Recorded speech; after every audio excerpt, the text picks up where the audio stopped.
My name is Crystal Polk, and my husband's name is Kenneth, and we have 3 children.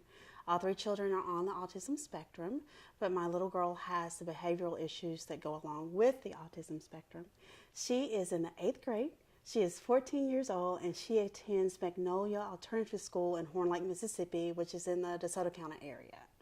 I am a teacher. I'm an educator for the Memphis City school system.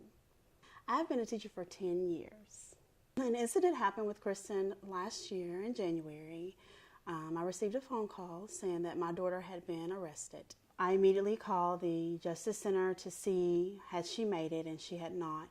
About 15 minutes later, I got a call from the police officer saying that Krystin had been arrested for disorderly conduct, that he had gained an arrest warrant from the judge to have her sent down, and it was for her own good. Later on, the details I found out were that he had spent an hour riding her around because he stated that he could show her better than tell her before she got to the Justice Center to be processed, which ended up making her having to spend the night because no one was available to get her out. The police officer had called her once. She had gotten away and ran again. And this time when he found her on the school campus, he grabbed her and she overpowered him. From my understanding, the principal was telling him not to do this, and he did on his own anyways. When she overpowered him, he then got up and threw her on the ground and put her hands behind her back and handcuffed her and threw her in the car to take her down to the Justice Center.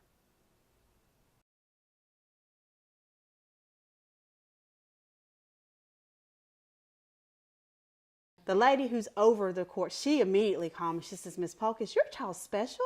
I says, "Yes, she is." See, he didn't portray that to the judge. He says, "I have a juvenile delinquent."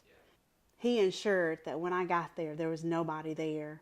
And the lady gave me a name. She says, "Go over, hurry up. Be nice, Miss Polk. Go over and see can they get your child out." But it was too late, so she had to spend the night.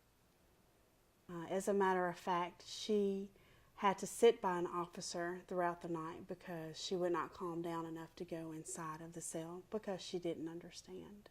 I think it is so important that people know what happened to Krystin and what happened to our family, because what was done was not right. It was not legal.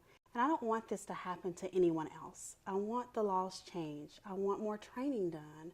I want people to understand that they do have rights, that they do have a say-so.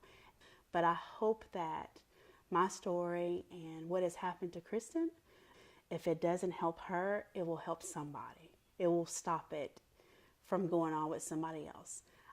Krystin has friends that can't speak. They can't go home and tell their mom and dad what happened. And I just fear for those children who can't, who knows what's happening to them, and they're not able to tell. And I hope that with the laws in place that eventually that they won't have to tell, because it will not happen. But I think if we were just a little kind-hearted and a few laws were passed to make us do some things, I think we could definitely help every child fit into society in a productive, positive way.